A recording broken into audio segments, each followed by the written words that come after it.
I'm gonna share my screen. Okay, perfect. So we're gonna be talking about multi-unit today, how to analyze multi-unit and why that is so important, okay? So pretty much we've been primarily doing and talking about single family homes, but now something that you have to also pay attention to is multi-unit. And the reason why is because of cash flow. If you're thinking about doing buy and hold, multi-units is just the way to go, okay? Because you are going to maximize your profit and minimize your risk when it comes to cash flow. If you have a vacancy, it's not as hurtful as if you have a vacancy from a single family home. So what are the main differences between multi-unit and single family homes? The main difference is that multi-unit, you are going to have higher turnover for tenants, okay? You're gonna also need to have some of the utilities paid by the landlord, such as water, common electric, and common gas, if you have a basement with laundry, okay? So there are certain things that you're gonna need to cover for. However, always cash flow in multi-unit is very, very, very good. So now let's dive into it and go over how you analyze a multi-unit, okay? So I'm gonna put on the chat the three, the most important ratios that you're gonna need to know when analyzing multi-units. The first one is the net operating income. The second one is going to be the cash on cash. And the third one is going to be the debt coverage ratio, okay? So I'm gonna spell this out, debt coverage ratio, those three. So now let's dive into the net operating income. So net operating income is gonna be very simple. You're gonna take your income minus all your operating expenses. So it's gonna be the rent minus all the operating expenses. So let me just give you some examples. So here we developed a spreadsheet that quickly analyzes multi-unit. Okay, it could be 6, 4, 3, 2 flat. It doesn't matter. So the first column I'm gonna put here is price, and then what you need to look at when analyzing multi-unit is expenses. Okay, because some multi-units, you're gonna need to pay for the heating gas, and that's gonna be a very expensive bill, right? Some multi-units, you're gonna have separate gas for heating, and that's also, but most of them, you're gonna need to pay gas for every single unit. So let's go ahead and walk you through the step as to how you need to analyze multi-unit. So to begin with, put in the purchase price, how many units you are analyzing, 6, it could be 2, 2 and up, okay? For example purposes, I'm doing more, 6, 12, and so forth. So down payment for a multi-unit, this is the key. If you're gonna stay residential, 2 to 4, then you can afford to put down 10 to 15%. But if you're gonna go 5 and up, then you're gonna need to put down 25% down payment, okay? So what I'm doing here is just by default, I'm putting 25% down for multi-unit, but this is 5 and up. If you're gonna be doing 2 to 4, then you can put down 10%, okay? Very, very important. And then the rents, that's critical. You're gonna need to know the rents, how much you're collecting for every single unit. So the rent rolls are very critical. If some of the units are vacant, then you just need to estimate depending on the condition of the property. The next thing is that you're gonna need to start putting all the expenses. That's gonna be critical because in multi-unit, you're gonna have many more expenses to worry about. So let's quickly go over the expenses. You have taxes and insurance, just like any single family home and 2 to 4 flats, and then fuel. So this is the gas. In multi-units, oftentimes you're gonna need to pay for the gas, okay? So in here, that's where you're gonna put gas.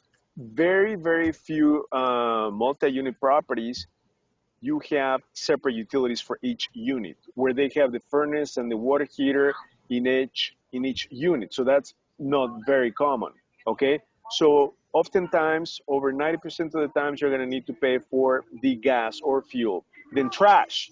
Um, for multi-units, you're going to need to have a dumpster, right? So trash now becomes an expense. When you have single-family homes, guess what? When you pay taxes, then the city or the village collects the garbage.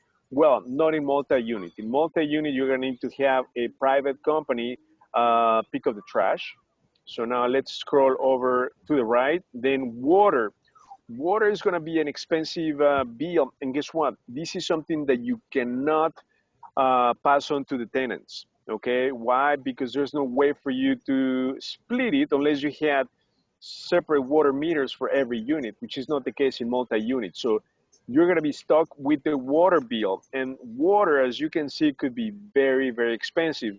These are all yearly expenses. Okay, when analyzing multi-unit, you're going to need to do it on a yearly basis. Okay, then electric you're going to need to pay for common electric.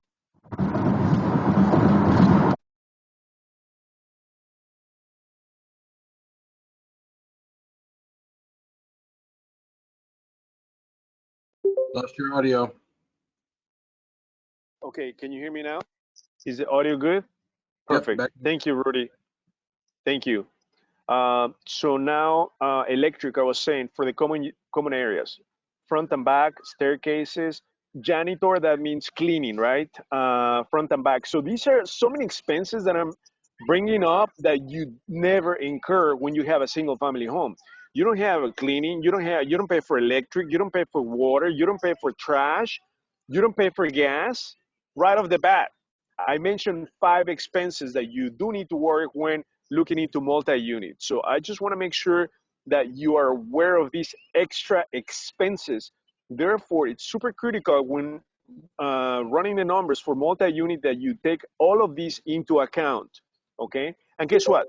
There are going to be some multi-unit that you're going to pay HOA.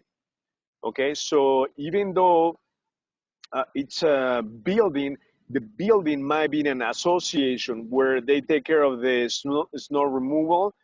So you may pay association for multi-unit, 2 to 4 or 5 and up. Okay. Now maintenance, you've got to allocate a yearly expense for maintenance, upkeep, repairs. Let's move on. Property management. It is super critical that if you have a 2 to 4 flat or up, that you engage a professional property management company, because you don't want to be dealing with the headaches of calls in the middle of the night. Like today, I got a phone call, right, from a tenant that she's supposed to call the property management about nuances from the tenant downstairs. This is a 4 flat in Elgin we have. I told her, please reach out to the property management, right? You don't want to be getting phone calls about things that there's nothing for you to do, right? Oftentimes. So always engage a professional property management that is going to know the tenant landlord ordinance, collect rents, maintenance, phone calls. All of that is going to be taken care of. So that's something that you do need to account for. We pay $50 per door on property management. Okay, some property management companies, they're going to charge you about 8 to 10% of the total rental income. We don't like that. We just like to pay a flat fee. And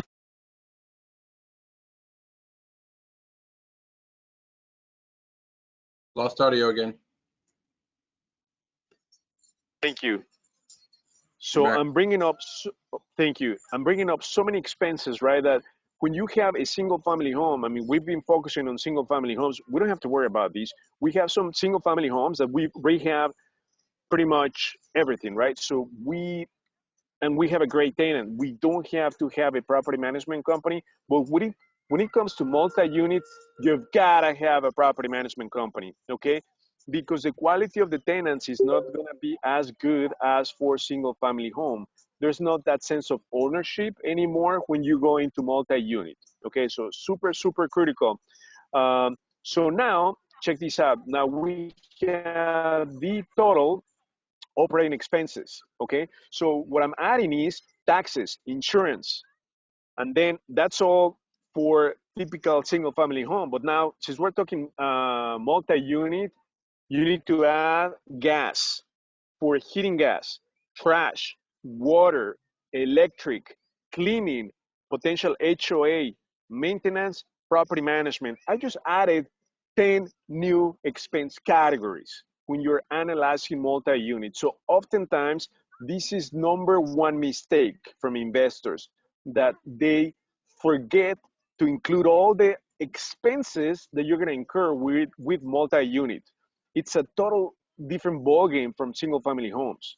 And that is why probably I love single family homes, because tenant pays for everything, including water. Okay, I have nothing to worry about. Lawn care, snow removal, they take up all of that. But multi-unit, it's a different ballgame. So guys, we're gonna add all the expenses. That's the total operating expenses. So your NOI is going to be your rental income minus the total operating expenses. Okay, so this is going to be one of the most critical numbers that you are going to need to know when evaluating multi-unit. Okay, net operating income. So again, that's your rent minus all your operating expenses to run the building.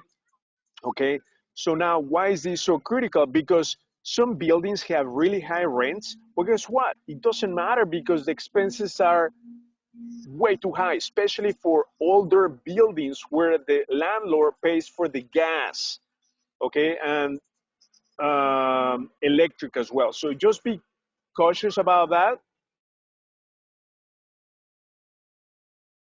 The next expense that we're going to compute is the principal and interest, okay? So this is going to come into the picture when we talk about funding, because we're going to compute the debt coverage ratio that is super critical for banks when lending on multi-unit. So principal and interest, you're going to compute off of the purchase price minus the down payment. Okay, so principal and interest is going to vary depending on your um, interest and the term of the loan. Okay, but my suggestion is that you use Carl's calculator. I'm going to put it on the chat. Carl's calculator. It's awesome when it comes to principal and interest. Okay, so once you have that, then you have your principal and interest for the entire year. Now let's talk about cash flow. So what's the cash flow? The cash flow is going to be your NOI minus your debt service, meaning the principal and interest. So this is what we care about and what you should care about, cash flow. That's the bottom line. And that is why you're getting into multi-unit, okay? So what's the cash flow? It's gonna be your net operating income, meaning your rents minus all the expenses, minus your debt service, meaning your principal and interest, okay? So that is the cash flow. So what we like to do is we like to do the cash flow per door. So we're gonna take the cash flow per year divided by the number of units, okay? So in this case, it's gonna give you a number, but this is a yearly number, okay? So what I like to do is I like to do the cash flow per door per month, okay? So this is what we highlight. If the cash flow is over $250 per door, thumbs up. Okay, so that's the first thing that I want to look at. What's the cash flow on this multi-unit? Again, that's in the first place why you're getting into multi-unit, right? Cash flow. Okay, so once I have cash flow that it looks good, like this one, right? 347. Now we're gonna compute the next really critical ratio, which is cash on cash. So cash on cash, you're gonna take your down payment and so here, let me show you the formula so that you can see. So you're gonna take the net operating income divided by your down payment. Okay, so pretty much what it means is how much I'm making on a yearly basis, cash wise, and I wanna divide that by my payment. I mean, by my down payment. So the cash on cash is gonna give you an indication of how quickly you're gonna get your money back, okay? How fast you're gonna get your money back. So the higher, obviously, the cash on cash, the better. So most investors are looking to get cash on cash over 15%. Okay, so in this particular building, in this plains, is 34%. So it's super, super high. So number one, cash flow per door. Number two, cash on cash. Okay, and then this is the third most important ratio, debt coverage ratio. This is important for lenders, okay? So they want to make sure that with the operating expenses and the rent, meaning your NOI, you are able to not only pay for the debt service, but have a surplus of at least 20%. So they're going to be looking at debt coverage ratio of over 1.25. It's right here, over 1.25. So all these buildings, except probably for this one, it's just in the borderline. But overall, most of them have a debt coverage ratio of 1.25 and up. So this is going to tell the bank that, for instance, 1.7, what it means is that all the income that you have from the building is going to pay for the debt service, meaning the principal and interest, and you're going to have a surplus of 70% in cash flow per month, okay? Once you pay off the principal and interest. So that is really, really good. They're going to be looking at making sure that with the net operating income, you're going to pay off the principal and interest, and on top of that, you're going to have a surplus of at least 25%. But in this case, the numbers are really amazing for this building. By the way, we made an offer on this building. This is MLS.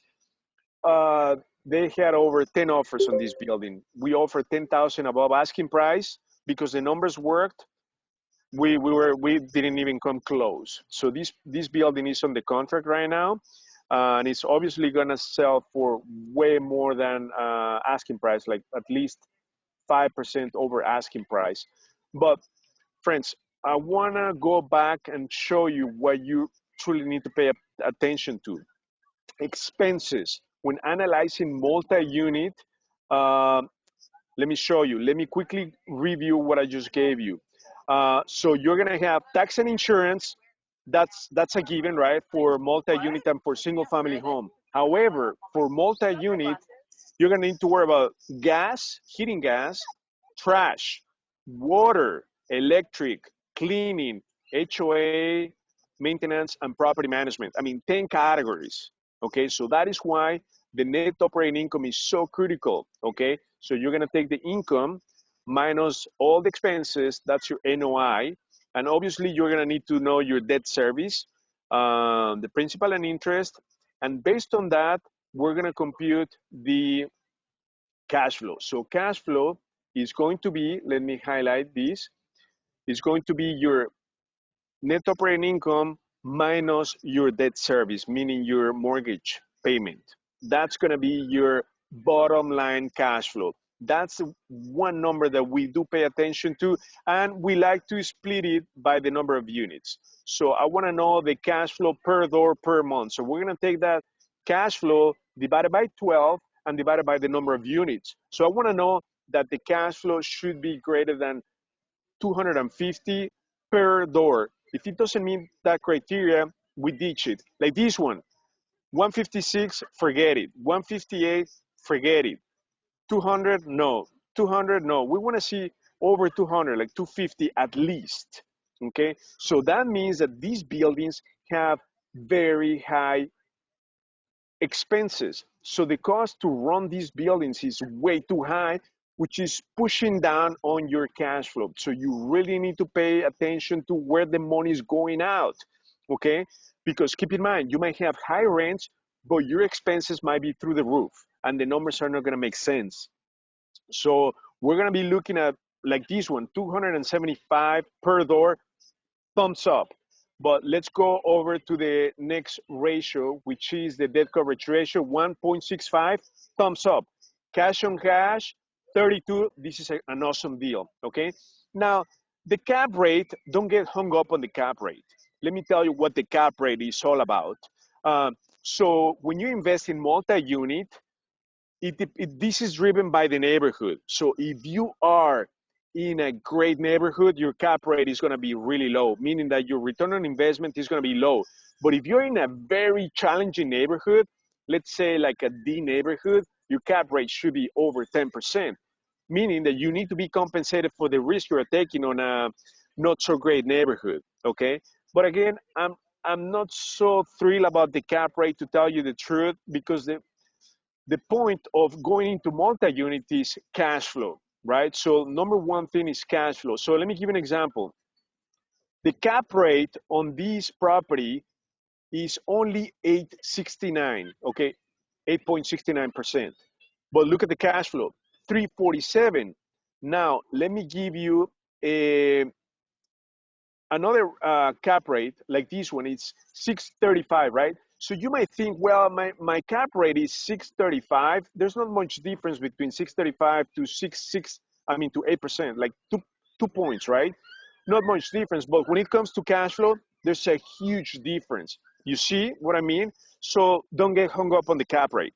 Go for the cash flow.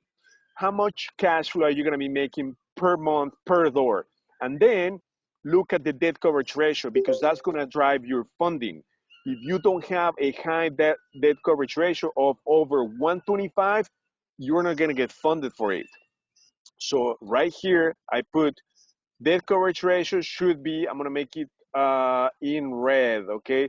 Over 1.25, and the cash flow per month should be actually over 250, okay? Not 200. I'm going to make it 250. So these are the numbers that you're going to need to look at, over 250. Cap rate comes last in my mind, and then cash on cash, okay? So you want cash on cash over 15%, okay? So are there any questions on the line? Hugo, when you calculate the down payment, are you assuming you are calculating using 25% of the ARV? Yes, 25%, absolutely, Shirley.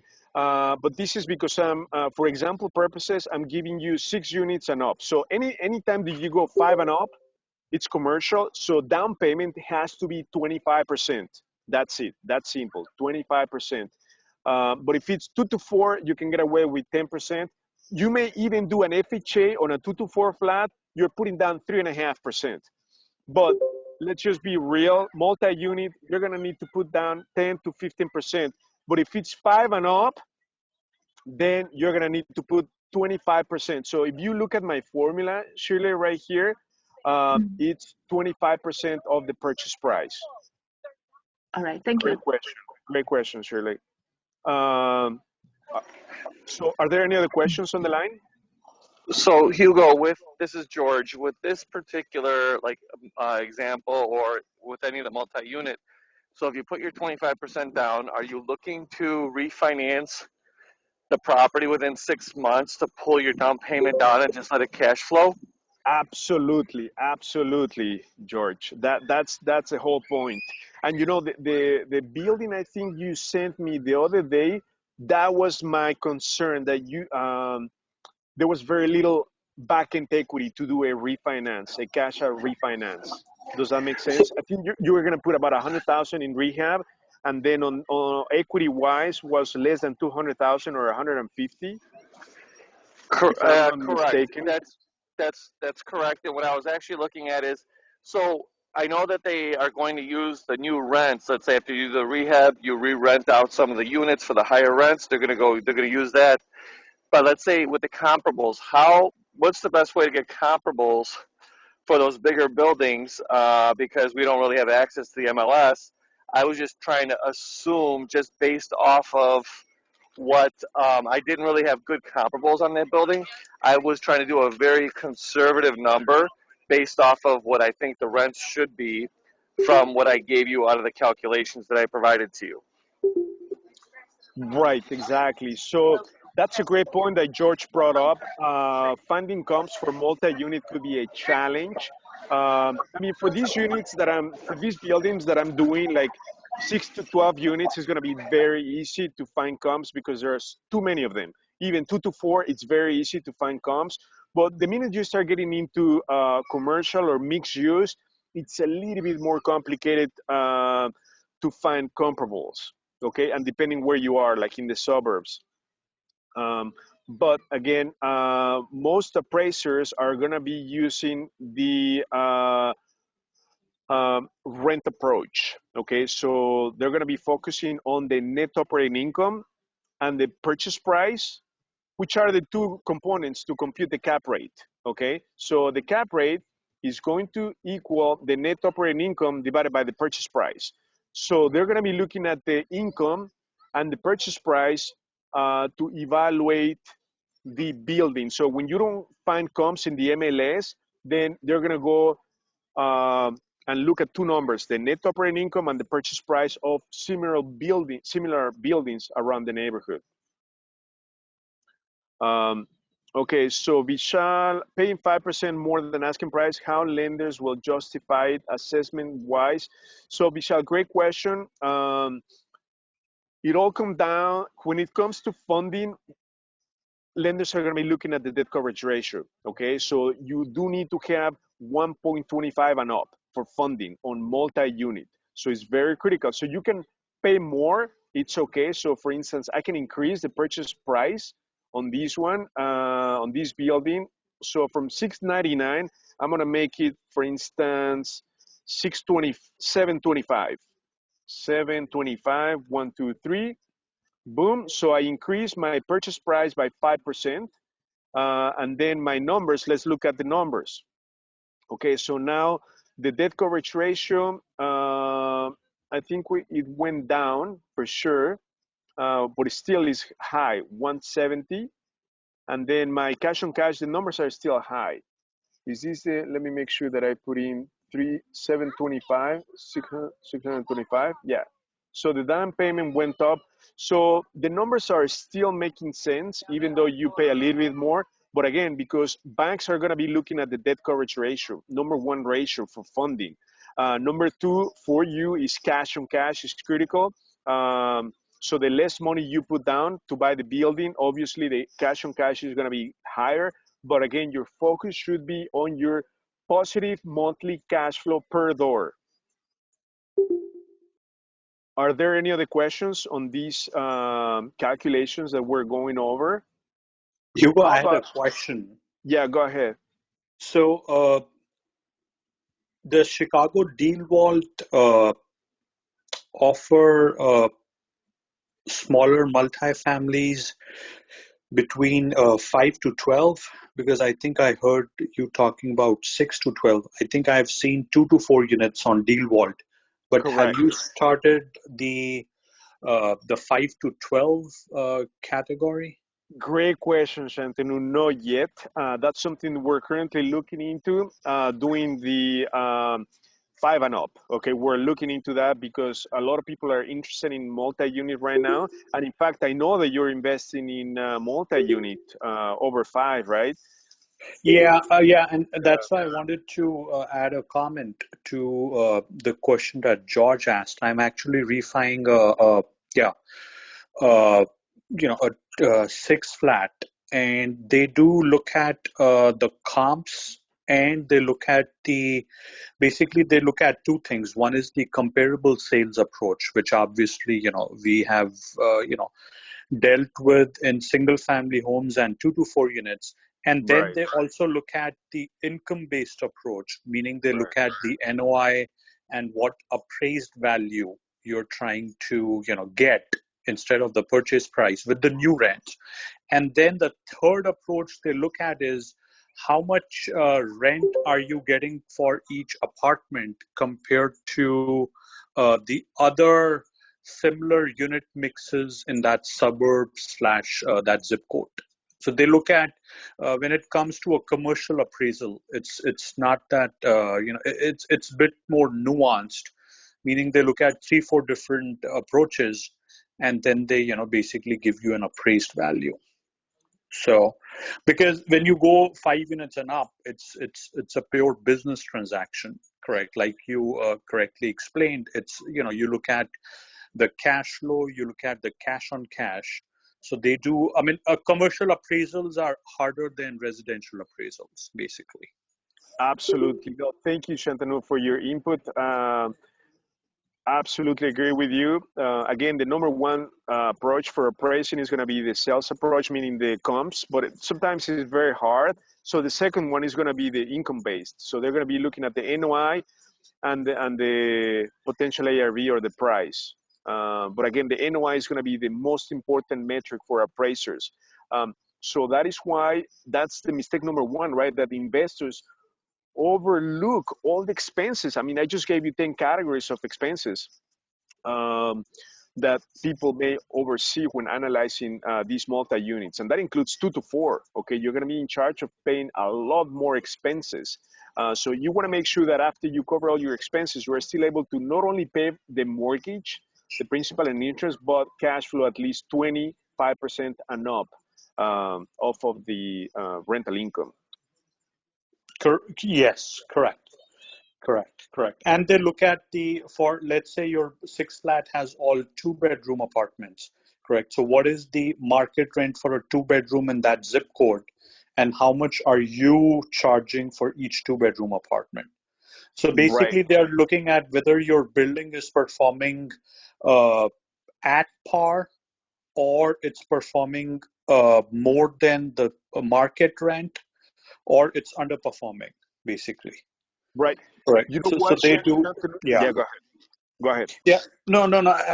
Yeah, I just wanted to add you because I'm facing the same issue with a I'm six glad you flat. mentioned that. I'm glad you mentioned that. Thank you. You know why? Because we plug in all the numbers, but when we search for multi-units, we're looking into the top rental market. So, like, there was this building in Des Plaines that came up. Des Plaines, it's an A- neighborhood. The rents are very, very high.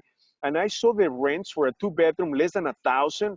I was like, this is under market. So your numbers, when you analyze them and plug them in, they're going to be low. But guess what? The potential to increase the rents on those buildings is there. So that's something that you also need to look deeper. Obviously, find out how much rehab it would take to obviously increase the rents.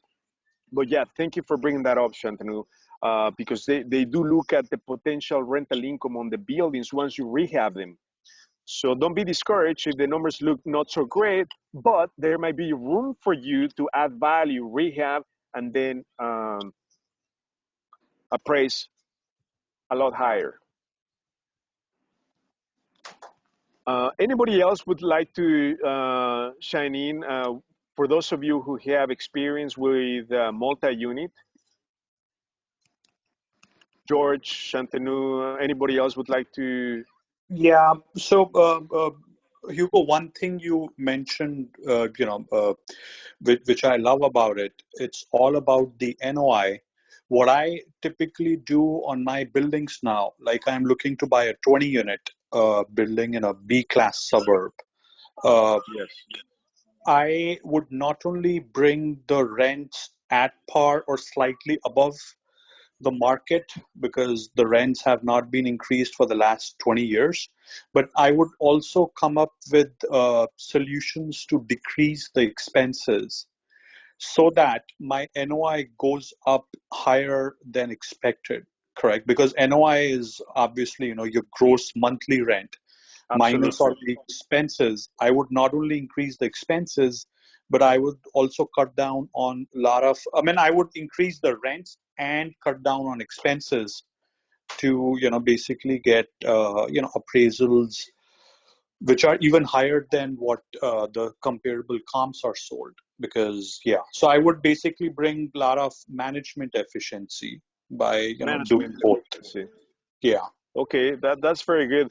One of the the biggest expense I would say for multi-unit is gas, paying for fuel and water, right? So if you can find a multi-unit that has separate furnaces, it's gonna be a winner. Okay, separate furnaces is gonna be really good because you're gonna be saving a lot of money, thousands a year in gas.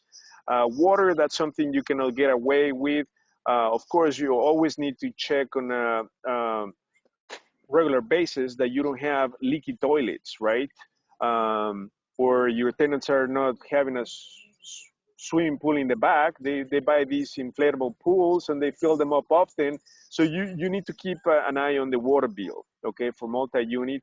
But aside from that, oh, you know what we've done? We've done motion sensor lighting in front and back staircases, okay, just to save on the electric.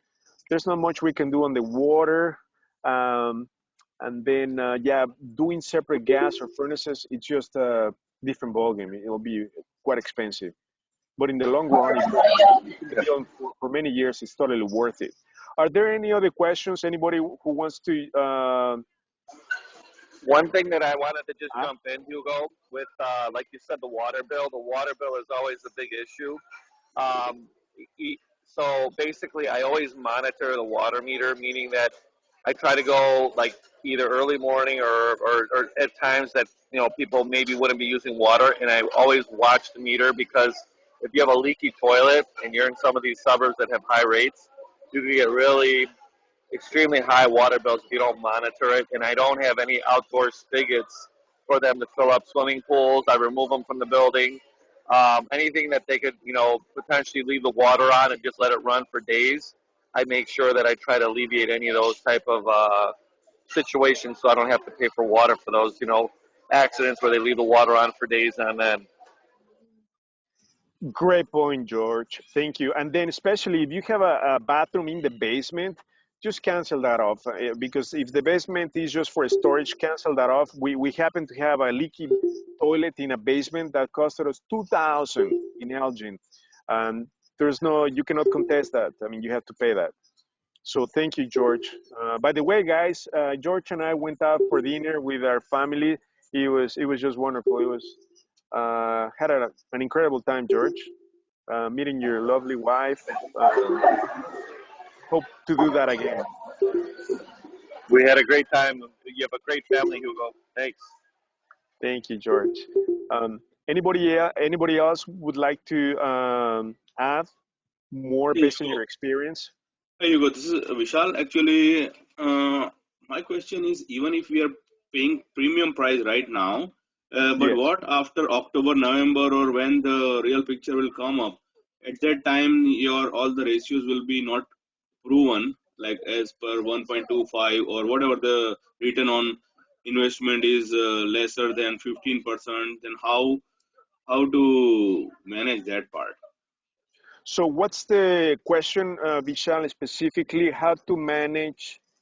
Go ahead. Let me understand. Make sure that No, I okay, understand the I'm question. saying that let's say in future if I'm seeing like okay, the prices what I'm paying right now, let's say premium prices, but maybe after 6 months the prices will be down. Whatever the sell prices is there today, it will be 20% less or 10% less. In that case, Right. how we will justify that decision or current decision? Okay, so the price correction that is going to happen maybe in the next 12 months is not going to affect residential multi-unit buildings as much. The reason why is because, let me tell you, there's going to be such a huge demand for rentals because many people are going to be displaced that are right now entering foreclosure.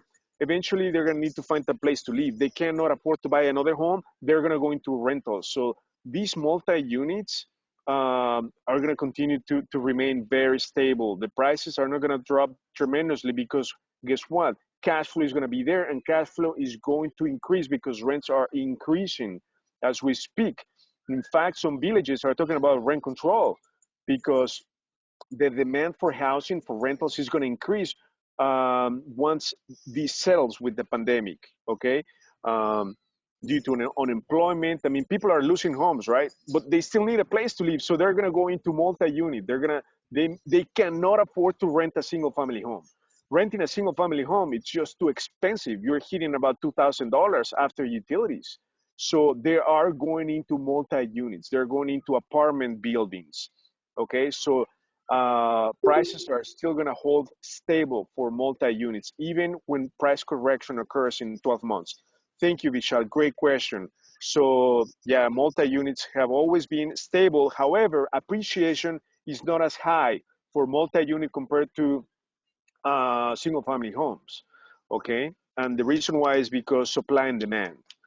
there's not such a high demand for multi-unit, and the reason why is because the cost of the barrier of entry, right? To buy a multi-unit, you need a lot more income. You need a lot more reserves. That is why they're not appreciating as fast as single-family homes, right? So yeah, this is a very stable asset type to get into. But again, you're getting into this not for appreciation, but for cash flow. Great question, Vishal. Anybody else? Um, so I have a go question. ahead. Yes, go ahead. For the multi-units, regarding like inspection the property, is there any difference? Like, do you need to do some environment check, or what other check you need to do besides just what's check you different from the single family unit? Great question, Shirley. So the way we do this is when you schedule a showing, they're not gonna let you see the entire building. They will only show you one unit out of the two, out of the four, out of the six, because they don't want you to they don't want you to disturb the tenants, and that makes sense. Once you get the property and the contract, then at that point you have 5 days to do the inspection review, and you can get an inspector to go over every single unit, just like as you would for a single family home. But there's no additional inspection that you would do other than what you typically do for a single family home. So you need to check the structure of the building, foundation, roof, all the HVAC system, electric, plumbing, flooring, finish electric, finish plumbing. So pretty much the same things that you would touch or inspect for a single family home, you're gonna do for a multi-unit, okay? The thing is that you're just gonna have more units and then common areas to inspect. But other than that, let me tell you, one of the probably inspections that may occur with multi-unit is radon. Some people are concerned about radon, and this affects people that are, units that are in the basement up to the second level. Okay, you might see that is recommended for multi-unit radon. That's a gas that comes from the earth, but it only affects primarily garden units. Okay, but other than that, you don't need to do extra inspection. I mean, if it's built before 1976, you do need to worry about the lead-based paint. But if you see like cheap paint and old windows, also asbestos, right? If it's again built before 1968, that's something that 1978, sorry, that's something that you do need to worry about. But again, it depends on the condition of the building, and if it's currently occupied, even though they might have asbestos in the subflooring, it might already be covered with a different flooring on top of it. So there's nothing to worry about. But great question, Shirley. I would say, go ahead. So radon test is not required for the multi-unit. No, Okay. no, it's not required. It's optional, the same as lead-based paint and asbestos, mold. So pretty much follow the regular inspection that you would do for a single family home. Okay, thank you. Thank you, Shirley. Great questions.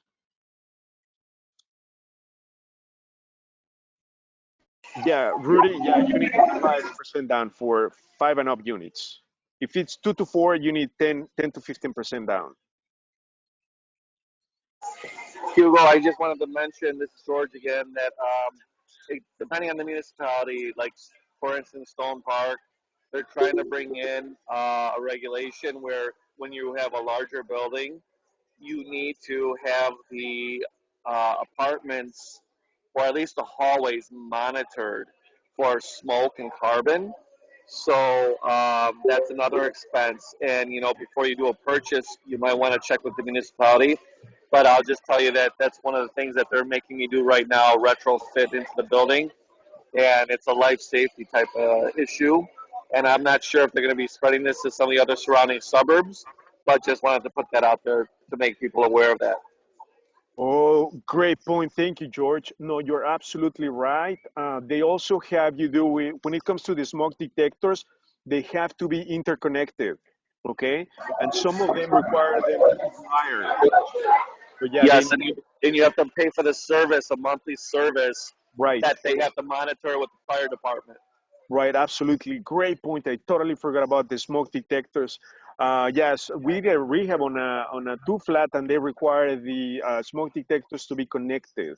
So that was an extra expense, not monitor, but to be connected with the common area. So great point. Thank you, George. And then, yeah, when you go higher, like over 10 units and up, then sprinkler system. Again, this is a requirement by the fire department. So they're going to have you have like sprinklers. So it could be like super, super expensive. But that's when you go into like big buildings. Thank you, George. Anybody else? Okay, so if no further questions, we're gonna make this a spreadsheet available. We have it for those of you who are part of the cash flow inner circle. So we have a group that is primarily focused on buy and hold and fix and flip. Okay, so what we do is we meet on a weekly basis. Every Sunday, 1 p.m., we do weekly calls and we follow a structured curriculum. Okay, so this is the curriculum we have on the program right now. We are on module 2, area selection. So it's a 10-week module. I mean, a 10-module program that we have. So make sure that if you're not part of it, please join. Next Sunday, it's our next meeting for free. We're gonna invite you for you to check it out. It's extremely powerful. Okay, and then this spreadsheet is available in the module for in here in your portal for the Deal Academy. For those of you who have access to, so cash flow. I'm sharing my screen, and then analyzing deal analysis right here. Deal analysis in module 4, analyzing multi-units. So we make that spreadsheet available for all of you who are part of the cash flow inner circle. Are there any other questions on the line? So if no further questions, I'm going to remain on the line for the next 2 minutes. Thank you everyone for joining. I look forward to seeing you on Sunday, 1 p.m. for those of you who are in the cash flow inner circle group. And if you're not, please let us know. We're going to send you the invite for Sunday so that you can join. It's extremely powerful. We have over 50 people in the team. So thank you, George. Thank you, Shantanu. Thank you, Shirley, Vishal, for your input, your contribution tonight.